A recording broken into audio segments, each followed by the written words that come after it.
po jako akawuwo.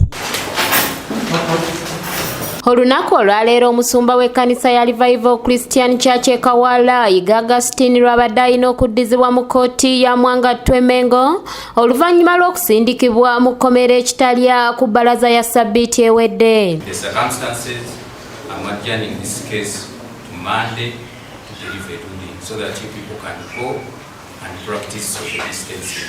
Wali kitagwa sijja kugwa atayogera amazina y'okkomera. Kkooti ekedde okutuula ekanze kulindanga buteerere wabula wadde omusumba Yiga taleeteddwayo tekigirobedde kugenda mu maaso.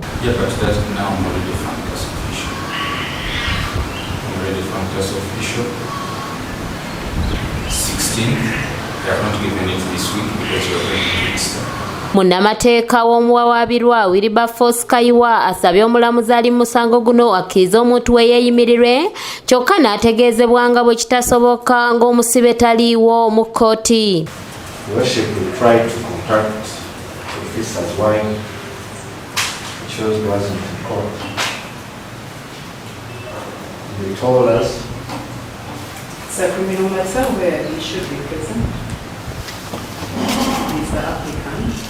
Omulamuzi Timothy Lumunye omusango guno agwongezaayo okutuusa ng'ennaku z'omwezi 16 omwezi guno omwaka guno nga lwajja okuwa ensala ye.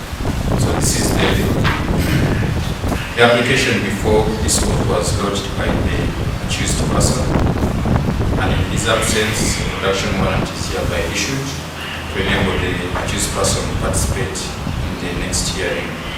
The case is accordingly adjourned to 16 April 2020. Ye munnamateeka w'omusumba Yiga ategeezezza bw'ati ku nsonga y'obutaleeta muntu we mu kkooti. The prison officers had to produce him in court by virtue of the remand warrant that was given to him, but he was not produced in court. The magistrate came and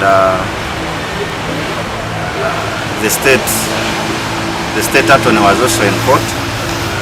Unfortunately, because he wasn't brought in court has given us another date when he shall be produced in court. Omusumba Yiga yakwatibwa gye buvuddeko oluvannyuma lw'okuvaayo n'ayogera ng'ekirwadde kireetebwa akawuka ka coronavirus bwe kitaliiwo mu Afirika.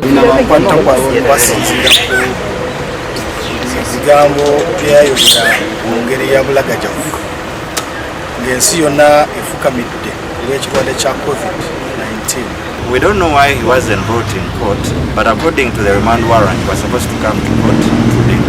Matias Sekanjako yakusakidde eggulire lino ku lwa ABS Television.